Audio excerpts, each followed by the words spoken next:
Today on Badgerpod Nerdcast, the Badgers discuss South Park, Legend of Korra.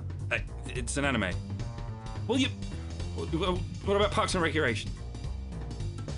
It's a sitcom about a Parks and Rec department. It's been on the BBC. It's everywhere. Oh, don't you look at me like let go. Let go of it. If this is about the nitrate burn, I said I'm sorry. Rated PG-13. Hello and welcome to Badgerpod Nerdcast 12, Parks and Pandering. We've got a lovely panel and a wonderful show today. We've got Allison Tiemann. Hey, Allison. Hi, my name is Allison Tiemann. This is my voice, so when you think it's Rachel, it's not if it sounds like this. And we've also... you know what? I'll just do a plug. Xenospora with an X. That is Ox. That's my webcomic. Go see it, maybe, if you like. Okay. We've got Dr. Random Recam in the house. Hey, Mike. Hello. I'm the one who sounds like a chimney sweep. We've got Brian Martinez. Hey, what's up, y'all? I'm Brian. I have the webcomic Good Guy. It's goodguycomic.weebly.com, soon to have its own domain space as just goodguycomic.com. Please check it out. Awesome. And we've got Crystal Garcia. Crystal. I Crystal. did it. Yes. So, okay. So there's the petition that's still going on, and that's on Honey Badger Radio. And I'm writing "Loving and Celebrating Men" the book. What is the petition? What is the petition? Oh, the petition is to the UN to create UN Men, so that men have representation in the United Nations. And you can find that on Honey Badger Radio in the group, and I believe on the page as well. And we've got Hannah Wallen. Hey, Hannah. Hello. I'm just kind of along for the ride tonight. Yes, and she does this wonderful blog called Breaking the Glasses. So, I'm plugging you. There we go. That sounds painful. Yeah. And you can find what I do, when I'm not hosting or things like that on naughtynerdist.tumblr.com, where you can find crazy animated GIFs and all kinds of crazy shit. And on occasion, I write something thoughtful and meaningful, so that's good. We've got a wonderful show, and but before we go into that, I'm going to mention one of the things that's been going crazy all over Twitter is that there's a whole big mess with Gamergate right now. What's happened is it's finally reached the mainstream media. Mainstream media news coverage. There was a bit on MSNBC, there was a bit on HuffPost Live, and then there was a short bit on CNN. And a lot of people are really upset. A lot of people are really upset, and rightly so, because they're only approaching people, for the most part, that are on the anti-Gamergate side. But in the HuffPost Live situation, they had a neutral speaker. I can't remember his name at the moment. And then they had, his name escapes me. But because I keep calling him Hot Wheels, because that's what he's called on 8chan. But he's the founder of 8chan was on there, and he did a great job. And he didn't take Brianna Wu's shit. And for those of you who don't know who Brianna Wu is, she is a game developer who was actually pretty nasty to people on Gamergate before all this happened. And then she ended up receiving death threats, much like Anita Sarkeesian did. I think it was a couple weeks ago. Well, no, it feels like a couple weeks, but it's probably been, I think it was last month. So anyway, she received those things, and a lot of people have the theory going that it's the same person, that it really fits the same script. I mean, it's done in the exact same way, with tweets that are delivered over a very short amount of time that were obviously written beforehand, posted in succession, on an account that was created specifically to send said death threats. So Brianna Wu is attributing this specifically to Gamergate, even though it doesn't mention Gamergate, and she is blaming 8chan. In fact, I think from what I'm hearing, and I think from what he said, the founder of 8chan has actually been receiving a couple of things from legal sources telling him he needs to do something, and I think they want to bring him up on charges or something. But so far what we're hearing is he's completely within his rights, and he's not doing anything illegal. And apparently he does have access to people like lawyers and stuff like that. So he's gonna be fine. But I gotta say, going through the painful shit in the HuffPost live stream was worth it to see him not take any of her shit and basically tell her, listen, this is not about you. This is bigger than you. We're not responsible for this. You know, lay off us. It was brilliant. Anybody else watch that? I haven't seen it, but it seems like every single female that is involved on the other side has done that. I mean, Anita Sarkeesian has done that. Zoe Quinn has done that. This Brianna chick is doing that. They have to have it be all about them. It's all about them. And they're milking it, though. For all of it, for all it's worth. Exactly. I mentioned this right after the doxing and the death threat happened. I said, this really feels like a PR stunt. And then what happens? She gets on television, and then you see on Twitter what's happening is blowing up between there's like the Zoe, I don't know if it was Zoe Quinn, if Zoe Quinn was involved, but Anita Sarkeesian starts tweeting around, and they're constantly trying to compete with each other to get the most attention from the Gamergate crowd and the anti-Gamergate crowd. They're basically trying to milk this for all it's worth because it gets them attention, and it's the Victim Olympics. I just have one question. So this sounds like a situation that's almost identical to what happened to Anita. Exactly.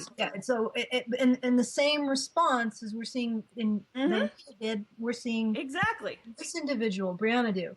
And but the reality is that with Anita's case, if she had actually said this to the police, they would have told her don't make this public because it would impede an investigation. You know, keep this, and we actually are dealing with people who are receiving legitimate threats from the anti-Gamergate side, and they're not making their stuff public. It's being investigated, but they aren't going on the news. They aren't tweeting about it. You know, they're not. Yeah, and they have not invited the Drama Llama to the party. No, but the reason why is because these are legitimate and very dangerous threats, and they want them to remain investigated, and they don't want to impede the investigation. When you step out like this and say, well, I'm going to take these threats, I'm going to throw them into the greater world and impede the investigation, you're sort of demonstrating how much you really take them seriously. I just wanted to put that out there. I mean, if that's and here's another thing, though. The moment that somebody posted private information about her on 8chan, it was one post that ended up in there. And then the entire thread was deleted right after that. So yeah, they were being responsible. They said, listen, we take this very seriously at 8chan. We're not going to sit there and allow this to happen. So yeah. And yet she's trying to sit there and act like they didn't do anything and like they're totally responsible for the death threat that she received. What we're seeing is there's some individual out there. We don't know who it is at all, and there's a lot of speculation about who it is, but I'm gonna sit there and say that it really does feel fishy, especially in this case because Brianna Wu is not a major name. When you think about all these things, nobody even knew who the hell she was until she got suddenly attacked. But right before that, she was sending out, mean-spirited things to Gamergate. But to sit there and say that, people would say, oh, you're victim blaming. Well, don't sit there and poke a wolf and then get surprised when it bites your arm off. When they respond and say, we don't take kindly to this, leave us alone. I honestly don't. I don't fucking understand. But also, one of the things you guys should do, what I would suggest is, while there's a lot of stuff going on with King of Pole and Internet Aristocrat, one of the things that's really going on that's really great right now is the Sargon of Akkad streams that he's doing right now, and he's really pulling up a lot of stuff that is having to do with the academic end of this.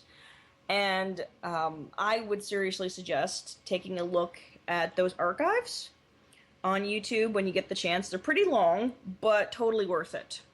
So that's my plug. All right, I guess we'll move on to important Wait, stuff. no, Brian had something to say. Oh, Okay, I just was gonna point Go out on. that it's true that I didn't know who Brianna Wu was, but then shortly after her appearance on MSNBC, which as one of the things that Sargon and there's a page I follow called Corruption in Video Game Journalism had pointed out that Brianna Wu and the other guest whose name I can't remember both work for companies that are under the umbrella of NBC. And then after that, she appeared on the Huffington Post thing and now this little, CNN spot. So she's getting, like, it's sort of like made her, a name now. And she's actually went right into the mainstream too. So, that all feels really fishy to me. I mean, it's all very strange. Yeah, and I actually saw, like, footage from her game, I guess the most notable one, and to be honest, I was not impressed. If that is a recent game, it looks like something that somebody put out from, like, Nintendo 64. Holy crap, that's really bad. It's ugly. That's like one of the ugliest games I've ever seen. I'm like, well, okay, you're a game dev, and somebody told you that your stuff wasn't that good. They were probably right. Yeah. But nowadays you can't sit there and approach them and give them constructive criticism, even where you're not outright saying, okay, your stuff is shit, where you're actually saying, okay, I think you can work on this, and this is where you can stand to improve. You can't even do that anymore. No wonder these women have such shitty games. You can't approach them. You can't tell them when they've messed up or where they can improve, because they'll sit there and say that they're facing opposition. Of course she thinks that everybody is misogynistic, because in her mind, the reason she can't get ahead is not because she's a shitty game developer. It's because misogyny and patriarchy and the glass ceiling, and I can't possibly get into the boys' club. That's what she thinks. Yeah. Have you noticed that the mainstream media that's covered this in those three videos or articles is sort of like it's almost like they just found out about it, and they're literally like back in like August when this whole thing started. That's as much information as they have, when there's people involved that know a lot more. And yet this is supposed to be CNN and Huffington Post and MSNBC, and they're like as current as when this started, when it was believed that this was all about Zoe Quinn, which it hasn't been since. They're way behind. They're not covering any of the collusion, any of the things that have been revealed thus far. Things with Leigh Alexander and all these people on things like Polygon and Kotaku and Gamasutra. They're not covering any of that, because if they did, they'd be in a shit ton of trouble. They'd be in so much trouble. They'd never hear the end of it. There's no way they're going to cover it. So, I mean, it's understandable, but a lot of people are legitimately angry about this. And my tips to those people involved in Gamergate who happen to be listening: do not engage. Seriously, don't do it. It's a lot of bait. Pass up on it. Just don't. Don't engage. Okay. They're gonna do anything right now. Sorry. Stop it. Okay, sorry. Nobody wants to be engaged to them anyway, the feminists. Yeah, sorry. Do not engage. Okay, we're moving on to topics. All right, what do we want to cover first? I guess I can cover Legend of Korra. It's the shortest one. But it's going to be interesting conversation. Let's do it. Okay, all right, Legend of Korra. Okay, Legend of Korra. I really expected to hate Legend of Korra. So many had told me terrible things about it, and it was something that I shouldn't watch. After binge-watching books 1 through 3, I can tell you that I feel the opposite. Legend of Korra takes place several generations after the story of Avatar: The Last Airbender, and the studio took a massive risk in trying to make something entirely new. In contrast to the previous Avatar, Korra begins as a spoiled, restless bully who always throws her weight around. She doesn't know the meaning of moderation, and she lacks discipline. However, as the story progresses, Korra begins to mend her ways after being made to suffer for these flaws. Even in her flaws, she is oddly charming, and unlike many strong female characters in the media, she learns from her mistakes. The show has taken many other risks, mainly with the enemies being representations of ideals that that caused the world to crash and burn. Things like social justice, blind faith, and chaos. The sad thing in this is that despite the complex themes of balance and redemption, the show has been a financial flop, making this show likely the last in the Avatar franchise, which is more than sad because this show is one of the few that I've seen that doesn't insult the intelligence of its audience. It's a strong story that relies heavily on character development to drive it forward. It's multifaceted and something that is sorely lacking in has something that is sorely lacking in media, subtlety. I await Book 4's episodes with great anticipation, hungry for more. And I guess we'll discuss. Who else has seen Legend of Korra? I disagree entirely. I disagree entirely. Why do you disagree? Okay. I disagree. Okay. I fine. disagree. Okay. All right. All right. I think I got really annoyed the fact that every single villain that she faced was male. It was starting to really get on my tits. Yeah, but but in Avatar: The Last Airbender, the main villain was female though. No, the main villain was still a man. It was the Fire Lord Ozuko. Yeah, but he didn't fucking do anything. It was Zuko's sister, who was like crazy, batshit insane, and she was one female villain. I mean, seriously, you have. Okay, I don't know about this latest season. I've looked through the names. It looks like another male villain. It was particularly egregious. No. The current villain. No, the villain this season is a female named Kuvera. Okay, all right, fair enough. Hannah nominates Britney Spears as Korra's villain, but it was like, okay, the episodes with the light vagina versus the penis of darkness. That. Really, I mean, come on. Do we have to go there? I mean, seriously, like light vagina. Wait. Does the penis of darkness make the same noises as like a lightsaber? It was okay. I didn't see it as being a light vagina. Well, it was, it was the spirit of femininity and lightness. So. Well, it was just light. It just happened to have a female voice. Of course, they chose the female. I don't know. It's sort of the contrast between masculine and feminine. Yeah, but it had too much of that. It didn't end up being yin and yang, and because they're supposed to have positive and negative. It was all the feminine is light, the masculine is dark, and that wants to destroy everything. Okay, let's acknowledge the elephant in the room, though. Korra is an asshole when the story begins. Absolutely, 100%, she is an asshole when the story begins. But as the story progresses, I like her more and more because she starts to realize that her actions are pretty much alienating her from others and are preventing her from progressing, and she has to get over herself to get ahead, to find balance. And that's the main theme that is throughout this story is balance, because she has a hard time finding balance. She's reckless. She doesn't listen. She doesn't take direction. She doesn't respect authority. She has to find her own way, and it's really tough because you look at that in contrast to Aang's story. Aang had to, of course, prove himself and build himself up from nothing, whereas Korra lived her life sort of coddled and, so of course she ends up spoiled. She's like, I'm the fucking Avatar. Whereas Aang, he's from the air nomads, so he was raised a little more humbly, and he has to grow up without all of those people in his life, whereas she's a teenager going into this.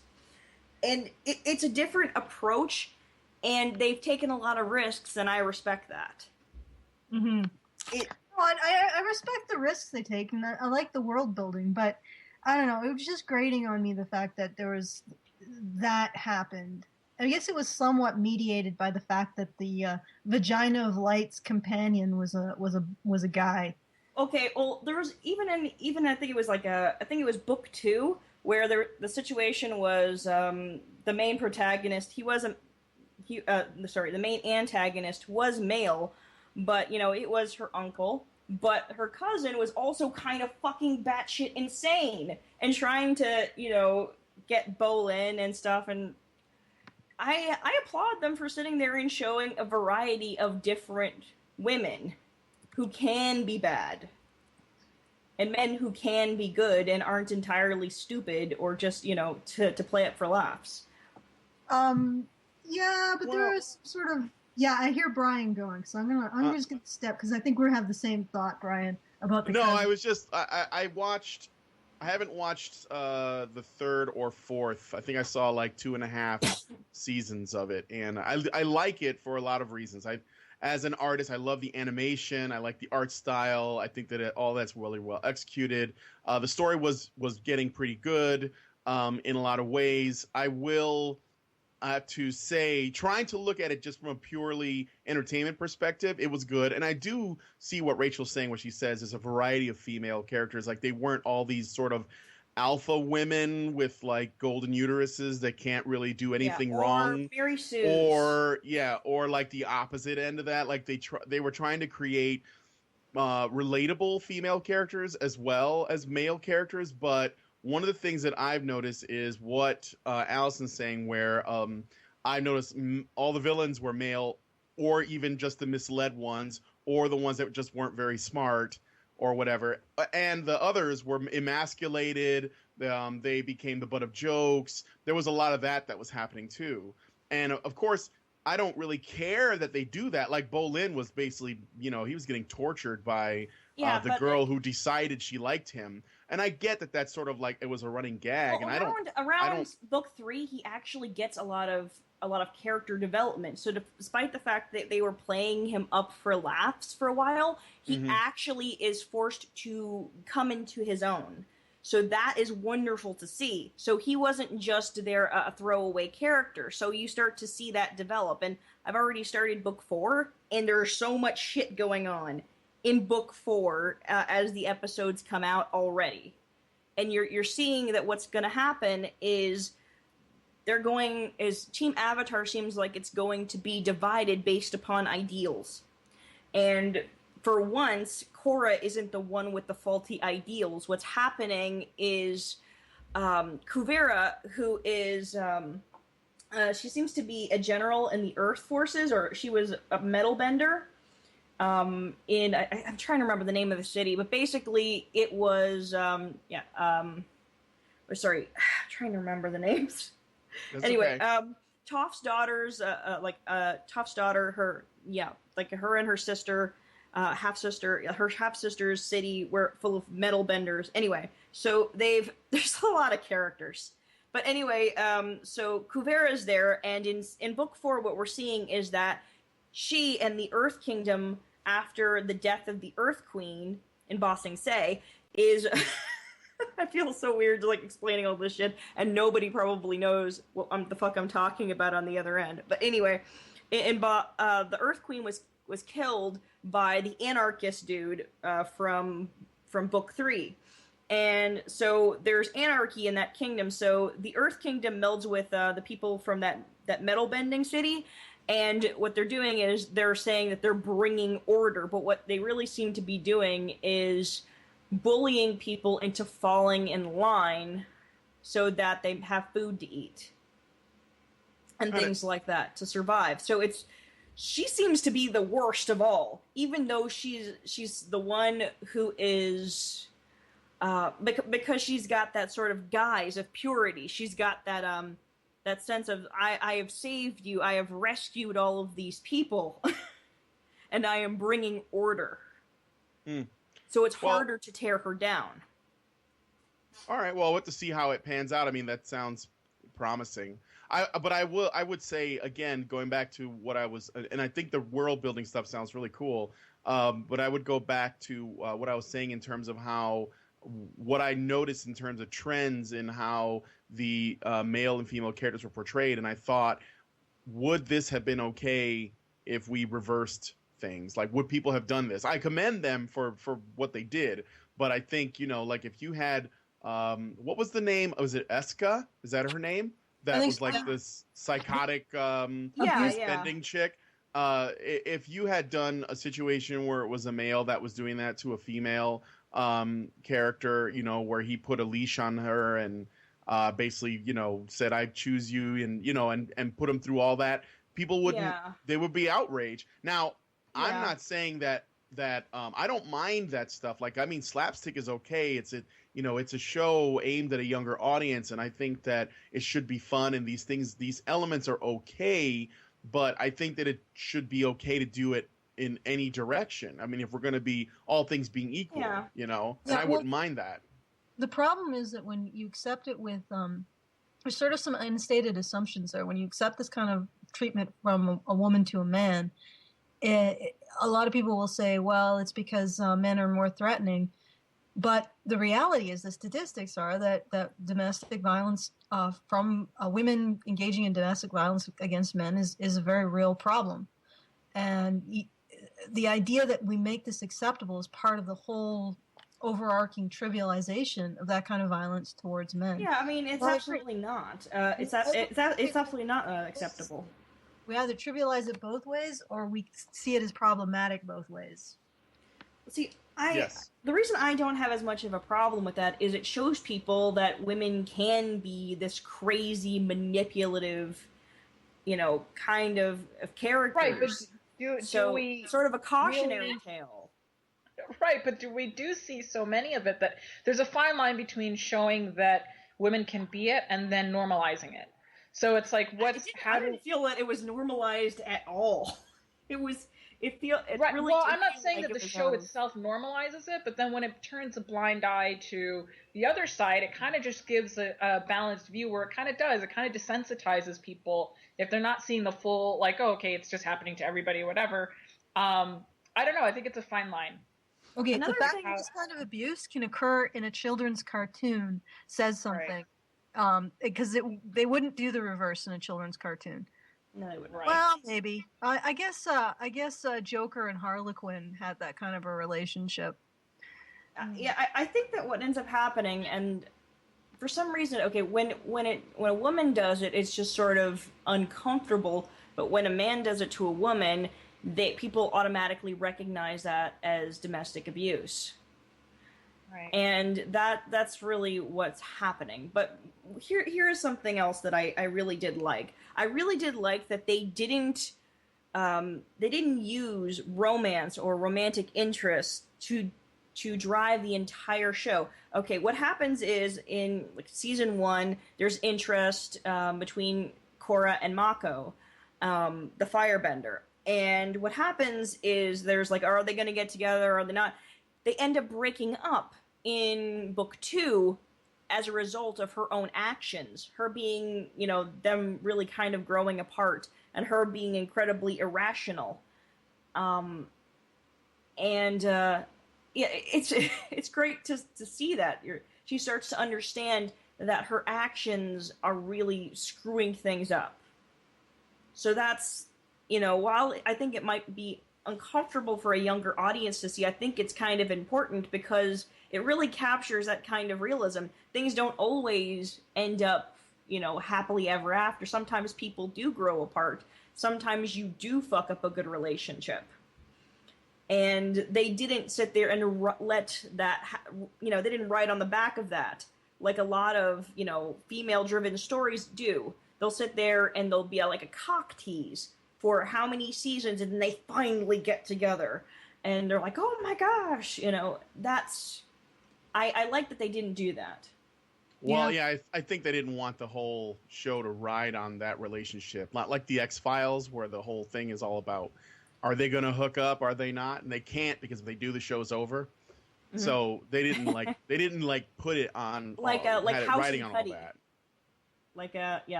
Like Gregory House and Cuddy. Yeah, once that happened, it completely fucked everything.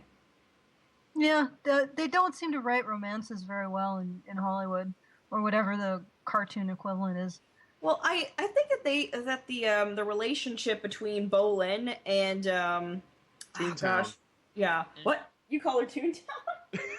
Toontown. No, Hollywood can't write relationships very well. They don't do relationships very well. There was another girl that he met in the Metal Bending Kingdom that ended up being an airbender, and she's really, really nice to him, and they're showing the strain of their long-distance relationship, and that really feels realistic. So, while it does have its flaws, I'm more happy than upset about the overall story. and what they're willing to do. I honestly think probably they wanted to do more, but there's only so much that they could get away with. Why do you guys think it's failing? I know that we're dragging this on. I just wanted to say, why do you guys think it's failing? It's the fucking time slot, to be honest, and they didn't really have a lot of faith in it to begin with. They took a lot of risks. They didn't ride on the back of a lot of the previous characters, like Aang and Katara. They make occasional cameos, but they don't ride on the back of them. And I think that was what was expected, and a lot of people wanted to see, adult Aang and adult Katara and adult Zuko in their prime doing cool shit and building Republic City and doing all these wonderful things, but they didn't get to see it. Yeah, and also I think the age bracket that they put themselves in is really difficult.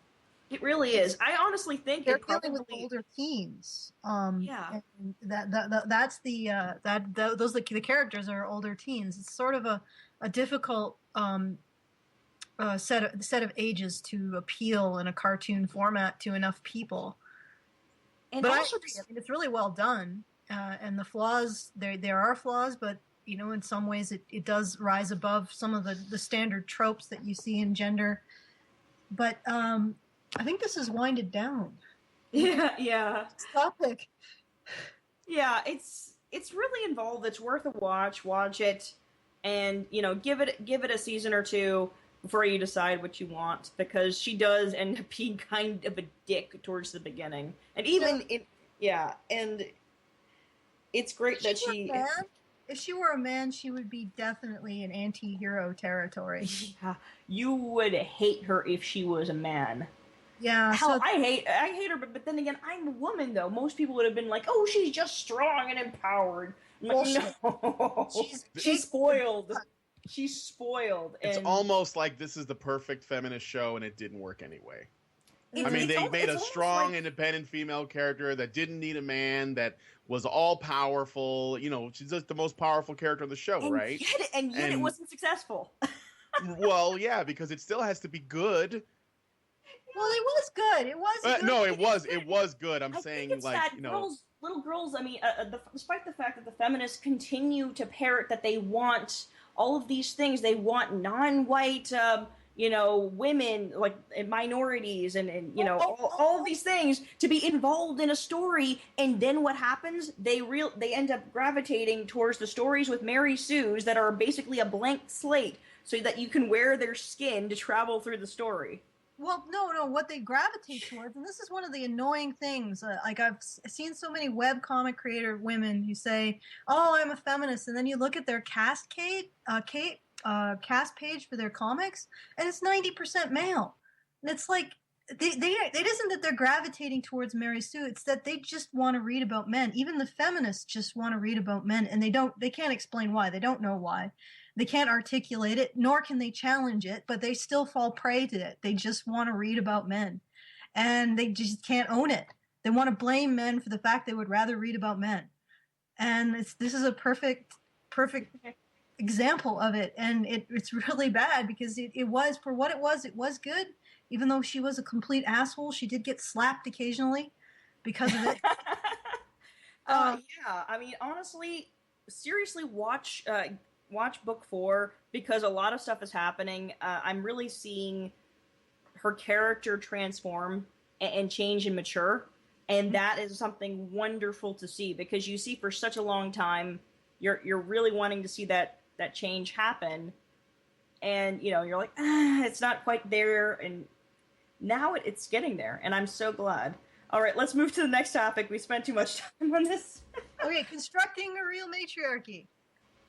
Okay, hold on. Go on. All right, so I'm sort of doing, I have done a lot of work with TV tropes in fiction, specifically gender tropes in fiction, and I wanted to do sort of a series on how to challenge gender tropes in fiction. So I'm going to do that. I'm going to read my first installment. In the interest of good writing, or at least writing that's not repetitive, I'm creating a series of tips on challenging gender tropes in fiction. If you want to do that, if you want to challenge gender tropes in fiction, at least do it right, and not just rearrange the daisies and baby's breath and call it a new bouquet. Today's topic is creating a realistic matriarchy. And this is the first on this particular topic because there is a lot to that challenging that particular trope. In my own story, Xenospora, I've attempted to construct a realistic matriarchy, one that's neither a dystopia nor a utopia, but simply sort of shit and sort of not shit, like most societies have been throughout history. I chose to make my matriarchy not a utopia or dystopia because when creating a fictional matriarchy, authors usually use one of those two categories in order to make a statement about women's so-called oppression. Either the matriarchies are utopias based on the female supremacist notion that a world without men, or men subjugated, would be without strife or poverty, or they're monstrous dystopias where the men are treated like cattle. Now, the dystopias aren't meant to be a statement on the horrors of female-only rule. Usually they're intended as a gender-flip version of feminism's favorite boogeyman, patriarchy. The feminist conception of patriarchy is merely a placeholder for vilifying and dehumanizing men by painting them as savage brutes or sociopathic oppressors. The gender-flip version is likewise merely a tool to show men what it's really like for women in feminism's made-up house of horrors. As such, these societies resemble no society in history. These fictional matriarchies resemble no society in history, gender flipped or otherwise, and are about as workable as a fire hose made out of woven tissue paper. Both of these approaches to creating a matriarchy have as much nuanced insight into the human condition as a 2-year-old throwing a tantrum has into her parents' motivations for not letting her eat an entire box of cookies. These efforts are an embarrassment. And if you've created a matriarchy like this, you should be embarrassed. But you are probably glowing with a smug, self-righteous pride over the soggy mess of torn-up tissue paper you call a story. So how do you avoid this trope pitfall? I'm glad to pretend you ask. In a matriarchy, women are more expendable than men. There are several reasons for this, but I'm just going to touch on one today. The height of a hierarchy is directly proportional to how much its individual members will sacrifice to belong to it. Therefore, if your women won't sacrifice more, their lives, their health, their sanity, than your men to be part of a hierarchy, then their hierarchy will always be flatter and subordinate. This will have a very profound effect on how death is depicted in your story about a fictional matriarchy. In a so-called patriarchal society, since men are expendable in our so-called patriarchal society, their deaths mostly function as setting a mood or as a backdrop to the real story. In essence, men's deaths are peripheral, mostly just part of the scenery. Women's deaths, on the other hand, motivate main characters, drive the plot, and help underscore the theme. Women's deaths are central and always integrated into the story. Take a woman's death out, and the story either collapses or has to have a massive rewrite. So in your fictional matriarchy, it'll be men's deaths that drive plots, while women's deaths are simply background noise. For example, in the first story arc of Xenospora, several hundred women die while only one man dies.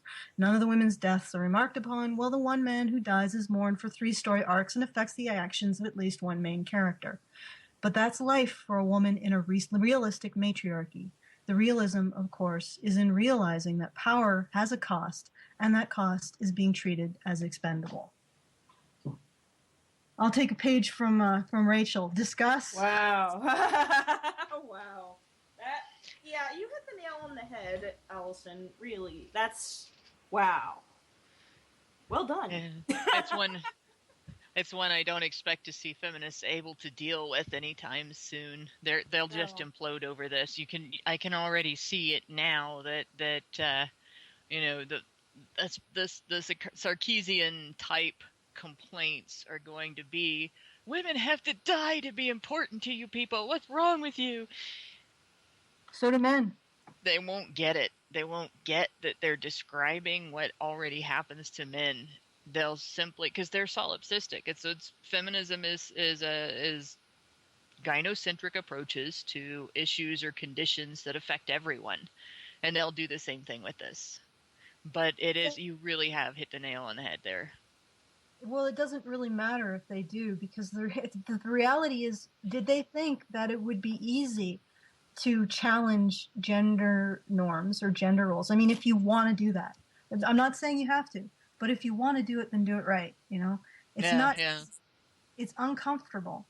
And the reality is they want to sit in some sort of limbo where they're not actually challenging anything. They're just pretending to. They're pretending that screaming louder as a damsel is somehow being empowered. And yeah, I was hoping to get more discussion Well, going. you pretty much covered it. What else is there to say? Actually, this is going to be a really neat. It's going to be neat to watch the story expand and to watch the comic continue and see if female readers start picking up on the differences between how the female proc are portrayed and how we are, what our responsibilities are, and what our expectations are, and what people's expectations of us are, versus those of men in the real world, and what they face. Yeah, well, I love the comic. I've been reading it, and I'm very excited. And I love the aliens. But yeah, it's really great to watch this because what's cool about it is that I know, first of all, I know that, it's going to be a more realistic approach regarding female characters. It's not going to be, because I know who's writing it, it's not going to be this, oh my God, something happened to me, and it's every man's fault in the world because it happened. And what that actually does is it actually takes reality away from female characters, and it just creates this, feminist character that says that's what all women are, or what all women should be. So yeah, I'm really excited. It's fun reading the female characters and seeing like that big baddie female. Yeah. Seeing what she's gonna be up to. It's cool. It's cool. I like it. Yeah. I tried to. My father actually said that I'm writing an older female trope that seems to have gone out of existence. It's called the screwball comedian. The woman who creates this huge mess for herself. Oh wow! Oh gosh, yeah. Like Lucille Ball, just this comedic character, and I'm trying to explore that too because it's a trope that's just gone. It's disappeared. There's not much left of it. No. I mean, they don't really explore this idea that, this woman is making this disaster after disaster after disaster. Although there may be a method to her intense madness, but that whole character type has just gone out of favor, I guess. Another feminist. Well, it exists in a they half. probably attacked her. It has a half existence today. Women will do that, but then they fix it themselves, or they get rescued. Right, and it's really not fair because it's like it doesn't show that women can be a mess, and it's okay if we're a mess. Yeah. We're human beings. That's actually the thing I like about Parks and Recreation because they allow that to be shown. But Brian had a comment, so go ahead, Brian. Oh no, it's okay. I was just like listening to you guys, but about I like that the way that you set up the matriarchy in your series, and I was thinking about the perceived patriarchy that we have, in our real world, and I was going to ask, is this women dying for the matriarchy? Does this go all the way back into its ancient history in some way, in your world building? Because I think that would be a part of why or how we've become so sort of inured to the whole idea of men dying over the generations in many wars and just like hunting and gathering and just natural selection up until this day where we don't notice that, and I wonder if we're going to do that, can we, did it get reversed that way? And I mean, because I think that's super interesting stuff, because what and I don't want to like hijack too much, but what I find that is also interesting about it in the way that feminists usually talk about this stuff, it's that when they present it, they want something that was almost handed off, like in their stories, it started off one way and it gets handed off, so, and then as opposed to the truth of it, where, this is sort of like the way things were over many, many generations. So, am I being clear on that? Yeah, do you you're see being what I'm saying? clear, and I can Okay. understand what you're saying. And the reality is that there is some biological difference between that species that I'm writing and human beings that sort of underpin this kind of expendability. And yeah, it is pretty historic. So there are parallels. But what I wanted to get at with that was when people write a matriarchy, and they usually a lot of times they make it so that it's like this gender flipped horrific thing where men are really restricted and they're treated like some form of livestock, and that really, women have never really been treated that way. And this is actually, I don't have the studies on me, but science has looked at the situation, that the social situation of women. There isn't a culture on this planet where women are not socially dominant. That if you end up in a situation where there are men and women together, that women don't dominate that. So no, but what that does show is that's where women go. And that's the importance of that vicious showing of that viciousness, where you see like this insane fucking power hungry society of women who do that.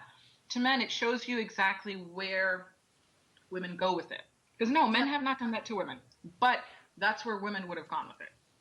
Yeah, I'm not so entirely sure, because I think that, and I've heard from a feminist fantasy, not the reality of it, but that's the feminist fantasy of what they want to do. They say this is what men want to do, but the reality is that's what they want to do. Yeah, I get the impression that at least a lot of the really aggressive radical feminists would like to do that. But the reality is that because of our psychological, like the way we work, when you have overt power, you have less social sympathy, and you have less of a sympathy with the group of people that you compete with. I mean, in a hierarchy, men rise at the expense of other men, and they compete with other men. So there isn't a simpatico between men where they say, well, I'm just gonna protect men who are men. There isn't that in-group bias that you see with women. And so there's once I think women would be in the same position of competing with each other for power, of finding their most intimate relationships with men, and of treating themselves and other women as expendable, and also seeing other women as having greater agency. I think that the sympathy would reduce markedly.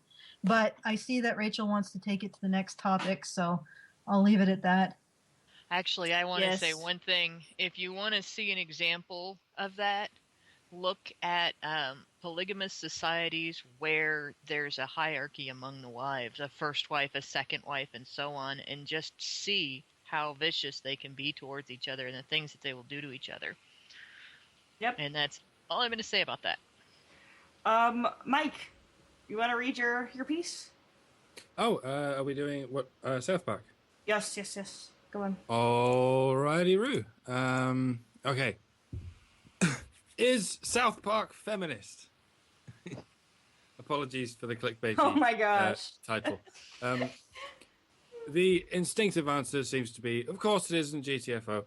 South Park rarely sort of weighs in on gender issues, and why would they? They have bigger fish to fry, and they have all the other fish too. But how big can this fish get before Matt and Trey realize it's the only major religion they haven't lampooned yet?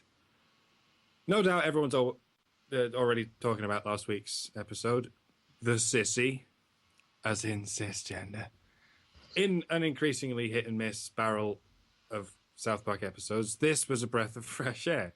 If you're trying to get the hyper-progressive masses to understand what they're doing wrong, one of the only effective ways to do it is to have Cartman do it.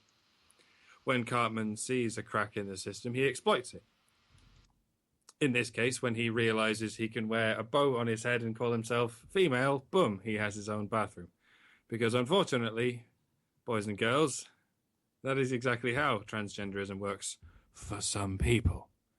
And once Cartman's taken that crack in the system and torn it open for all to see, we realize it's not a crack at all. It's what it is why the system exists, so that people like Cartman can live out their totalitarian fantasy worlds one short con at a time.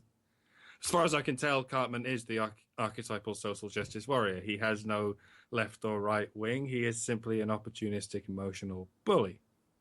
So South Park is, at the very least, not in Camp SJW. That's no surprise. But where do they stand on mainstream gender relations?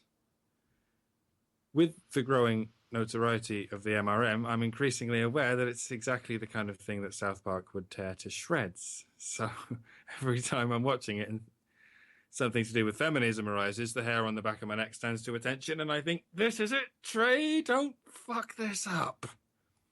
Episode 1705 was their take on the Miley Cyrus situation last year, and our fears were appeased slightly by a less than rosy depiction of Sinead O'Connor and that whole internal and eternal debate about how the same action can be empowerment over the patriarchy and simultaneously victimhood under the patriarchy, but we never quite got to the possibility of unbridled narcissism in the victimarchy. And it was one of those meh episodes anyway. Reminded me of the Queef Sisters. That was a good episode, but the moral at the end screwed it up. You couldn't let us have this one thing. Yeah, we won't even let you queef. We're monsters. But of course, the moral of the story is we will let you queef. We want you to. We think it's hilarious. That's probably why you don't do it. Anyway, flash forward to last year's season finale, episode 1710, The Hobbit. The darkest peg on the landscape so far. It was the episode about Kim Kardashian and beauty photoshopping. How ridiculous it would be if boys cared more about pictures of real life people than they do about those real life people. How shamelessly obsessed the media has become with artificially neotenous pictures of women. And who steps up to save the day? A feminist. One Wendy Testerberger, declaring to be the biggest feminist in this school. That line was neglected to be sarcastically manhandled by the nearest character, which was worrying. Mr. Mackey went on to say, and I quote, "There's a very fine line, Wendy, between being a feminist and being a hater, okay? Now, you may have put that line in Mr. Mackey's mouth, Trey, but I hope that wasn't you talking, because that's a very debatable motion, Trey. Very debatable. You take our jobs, you're going to have a bad time. It's ignorant. We didn't listen. Okay, I can do this all night. You yeah. people talk. Okay. I saw that episode, the Sissy. There's a lot of different things going around. I think it honestly depends upon who is writing the episode. I don't know if you have anybody else outside of Matt and Trey writing stuff, but it really depends on whether or not have a team, a sort of revolving door of other writing teams. It really depends on who's writing the episode and whether or not it's a Wendy episode. Like, there is an episode, of course, where Wendy kicks Cartman's ass after making fun of breast cancer, and and that wasn't so much a gendered issue. That could have worked for any character. It's more that Cartman's an asshole, and every now and then he basically, the moment he gets like flicked even the littlest bit, he cries like a little baby because he's actually a coward that just likes to exploit anything to fuck people over just because he can. He's a manipulator. But, kind of like in Draco Malfoy fashion, the moment anybody actually hurts him, he freaks the fuck out. That's why everyone sees him as the archetype of whoever they don't like. So social justice warriors just look right through him and think, oh, that's someone else. They're like, oh my gosh, but really he is, echoing all of the terrible things in our society. Because he exploits all the terrible things. And it really is wonderful, but to be honest, I think it's generally understood that Wendy Testerberger, despite being, I guess, well-meaning, is...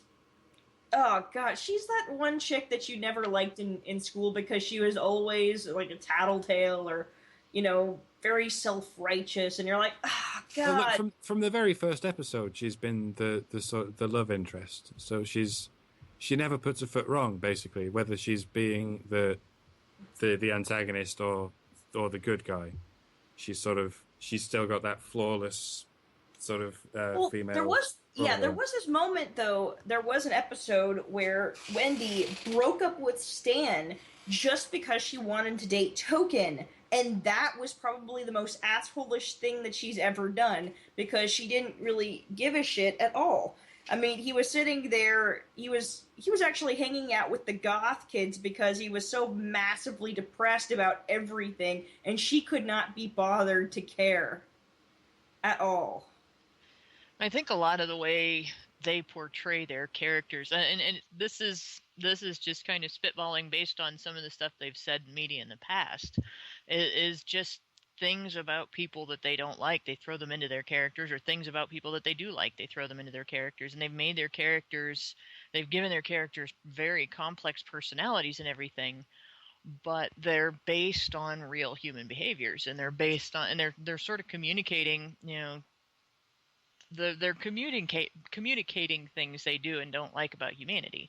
But they've made it pretty clear that you can't really call them social justice warriors or not social justice warriors. You can't call them feminist or not feminist. They'll pretty much they'll shit on everybody, and they'll give to everybody, because they basically lampoon the ridiculous, and the ridiculous just happens to be everywhere.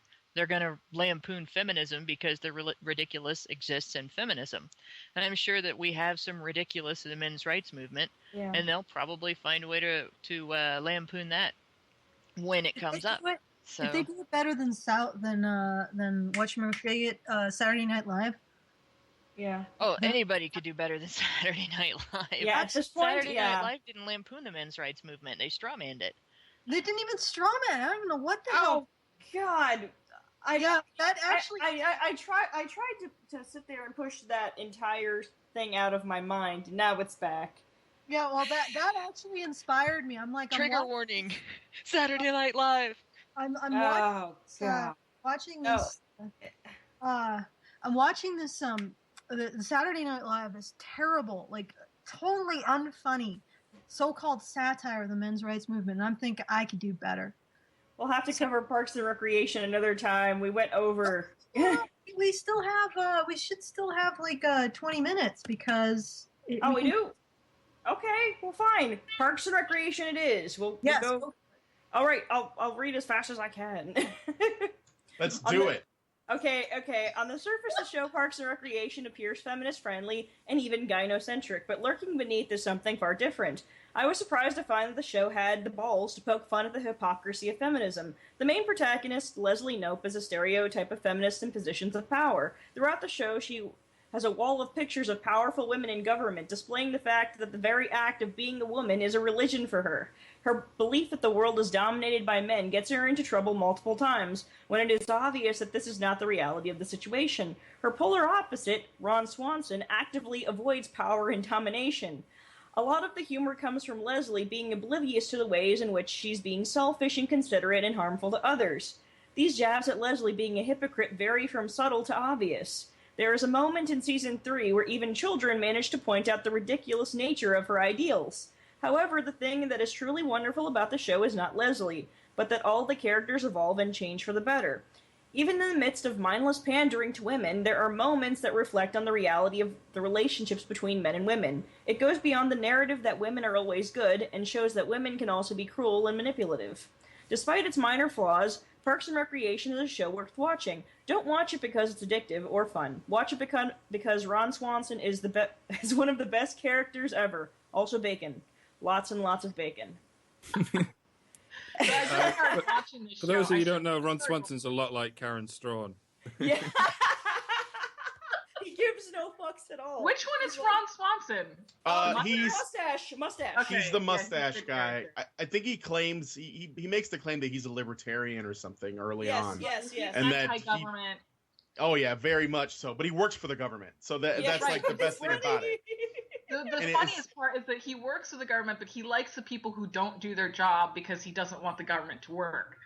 So that's the only one. Like, I just started watching it today, and I watched a few episodes, and it is pretty funny. There was certain parts where I was like, "Oh, for frick's sake!" And I don't like Aziz Ansari because of what he stands for. But The main character, she, you know, at first I was like, what the hell? And then I realized just how much of a parody of feminism she is, and it cracks me up. And then, but you saw the episode Boys Club, right? That was yes, I just finished watching that one. And that was just perfect because it really shows exactly the feminist mindset of these things and how she completely. The one thing I like about her character is that she's so completely like always optimistic and always like shiny, happy people type of. And so I like that. I like ridiculously optimistic people. So that part of her character I adore. It's so funny. And she's so ridiculously rigid. Like nothing is fun. And like when people curse, she's like twitching. But it's just really great because when I watched the Boys Club one, I was like, oh my God, this is exactly how ridiculous, you know, the feminist narrative is on, you know, like we came into we're coming over and we're gonna join your boys club, and the guys are like, all right, you want a beer? You know, you're welcome. You know, like we don't give a shit. We're like, you want a beer? Okay. And then there's a moment where she's like, you hear that sound? It's the sound of the glass ceiling shattering. Yes, I was dying. Okay, there's an episode you haven't seen yet, and I'll try not to give too much away, but I think it's in either season 2 or season 3, and it's I think the episode's called the Pawnee Rangers, and basically what happens is the Pawnee Rangers are the equivalent of the Boy Scouts of America, and because the girls weren't allowed to join the Boy Scouts in that town, Leslie decided to make a counter group, which was like the Pawnee Goddesses. And so what she did was basically threw a monkey wrench into the whole concept of trying to learn to be capable and enter the great outdoors or rough it out in the wilderness. And instead, she's got like a cabin, and all of them are having slumber party and pillow fights, and they're getting badges for things like pillow fights and just really completely useless shit. And they get candy and have a puppy party, and with puppies, and it's just completely and all the boys are like, you know, who are of course hanging out with Ron and are, you know, being forced to actually rough it. They're like, can we join the Pawnee Goddesses? And she's like, no, I don't think so. And then the girls are like, but in doing that, wouldn't you be just as bad as the people who forbade us to enter the Boy Scouts in the first place? And she's like, you're right. They called her on her hypocrisy and how she was being completely ridiculous in saying that, and saying like, no, you can't join our girls club. It was fucking beautiful, and there's so many wonderful things about Ron Swanson, and I think one of the greatest things is the episodes where he has to deal with his ex-wives, and you haven't gotten there, Crystal, and it's beautiful. Because both of them are completely batshit insane. There's a reason why he talks about fantasizing about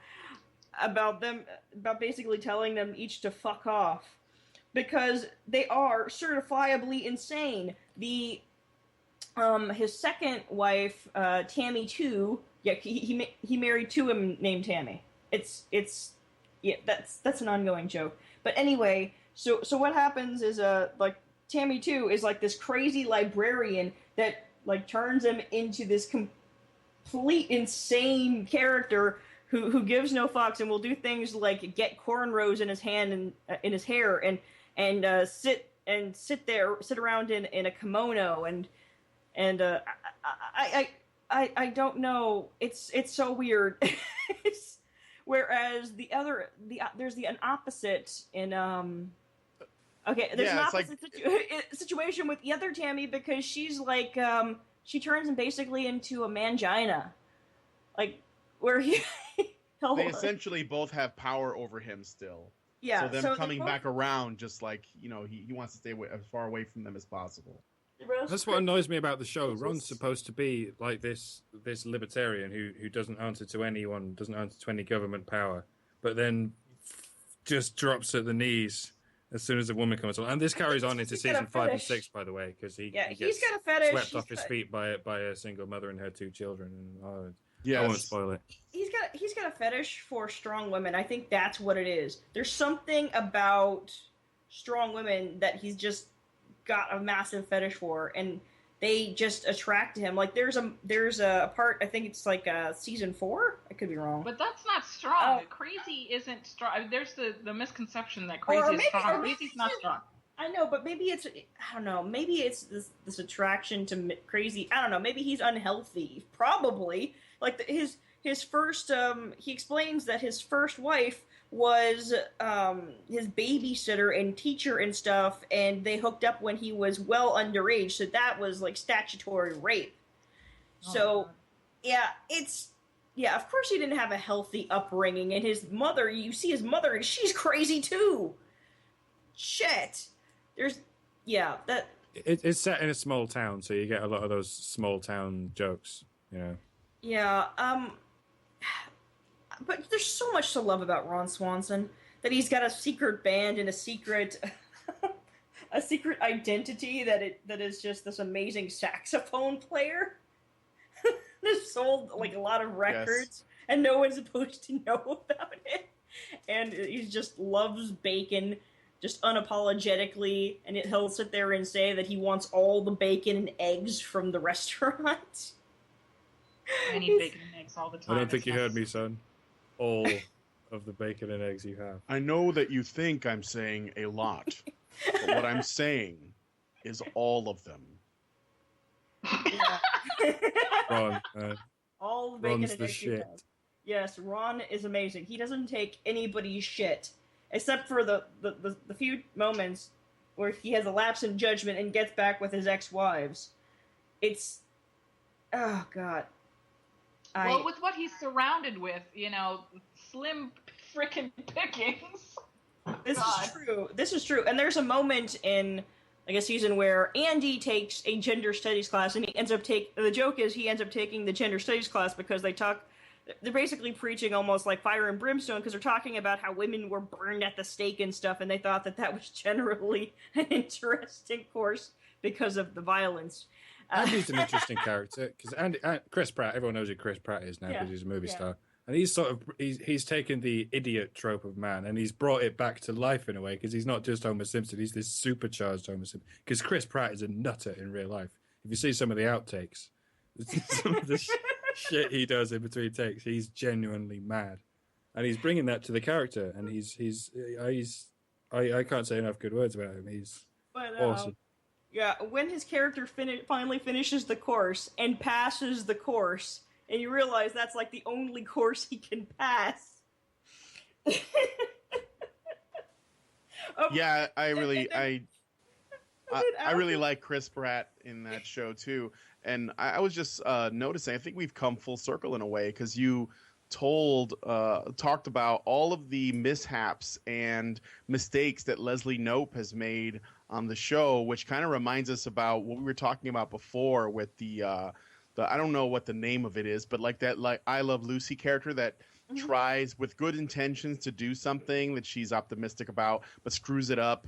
And maybe she's aware or not aware, but in an effort to try to fix it, maybe makes things worse. And like eventually, things sort of get reset. Like one of my favorite episodes, this is a little subtle, but I thought it was hilarious, was Leslie Knope is going to like some kind of presentation, and she gets her hair done, and her hairdresser does, like, she says, "Oh, I want like a Hillary Clinton look." And she gets like this really short haircut, and she wears like a vesty pantsuit, and she shows up to this party with what's her name, Anne, her attractive nurse friend, and everyone there thinks they're a lesbian couple, and like the way that they're talking, it comes across that way, but they're completely clueless to it, and that bit is killing me. And the haircut that Leslie Knope has is just hilarious. That was really good. I mean. So it's stuff like that I think is really good. You can never tell if they're sort of doing a tongue-in-cheek piss take of the whole left-wing feminist thing, or if they're actually lionizing it. It's sort of a blurry line at all times. Yeah, it is a blurry line. I honestly love that.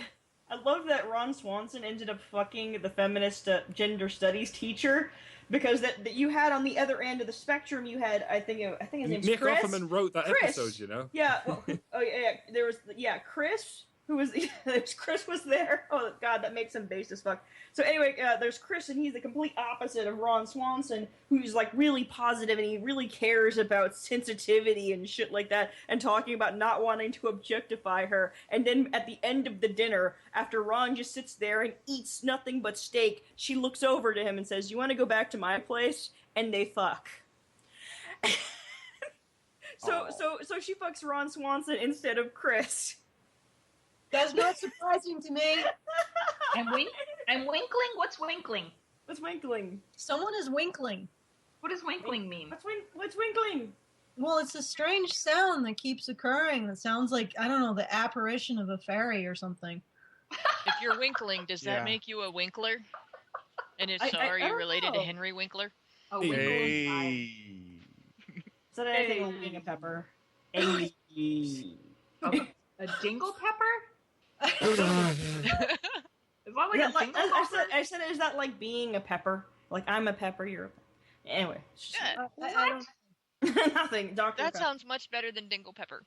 But I don't know what I Which is don't what know. you get after you eat too much. We're firmly in the silly place. Do we have any announcements that we need to make? Oh yeah, we're going to be we're actually some of us are actually going to the KSM conference if we haven't mentioned that, so that'll be something to mark on your calendar if you're going. And it's a Student University Men conference, Men's Issues Conference, that we've heard that we're going to have some wonderful feminist guests who are going to come, and we're going to have tea, and we're going to have a really, really nice, pleasant conversation with them about what they believe and what are the actual facts.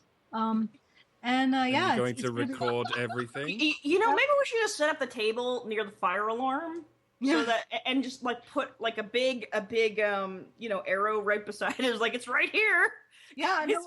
And we were suggesting maybe some hors d'oeuvres to slow them down, like maybe some bacon wrapped sirloin bits and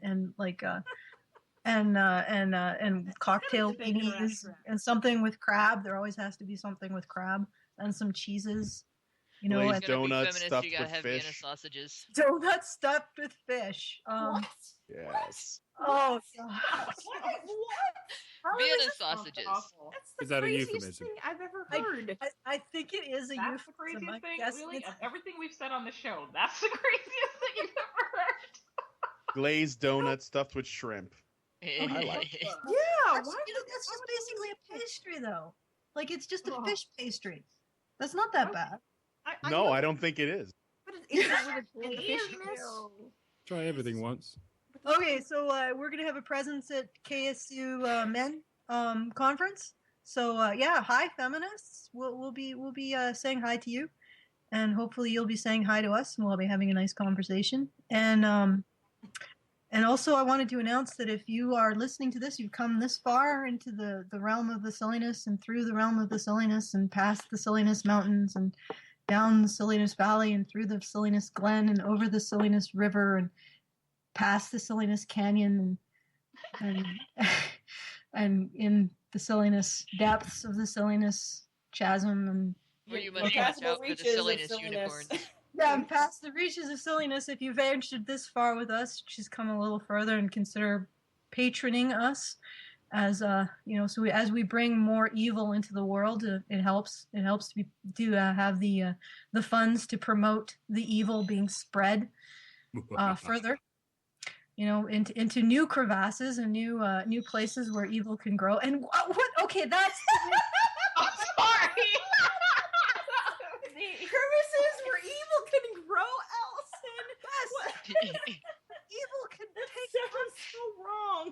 help us spread it to those crevices where it gets in and Where it will grow like moss. vacuum. And it's like it just sits there and it sprouts. Help us spread that evil by patroning us on Patreon. That's patreon.com. patreon.com/ I'm gonna get it right this time. Honey Badger Radio. Just Honey Badger Radio. You go there and consider helping us out, helping us spread that evil into the crevices that cannot be seen or touched by vacuums or human hand or whatever. And take it away, Rachel. Crystal, do the thing.